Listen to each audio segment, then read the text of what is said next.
దేవునితో సమాధానాన్ని మనం కలిగి ఉంటాం.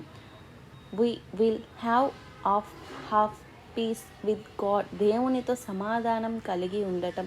సమాధానము అన్న మాటకు గ్రీకులో ఇరేనే అనే పదం వాడారు, లేదా కొంతమంది దాన్ని ఐరన్ అని కూడా పిలుస్తారు. ఐరేనే కరెక్ట్ ప్రొనౌన్సియేషన్, ఐరేనే.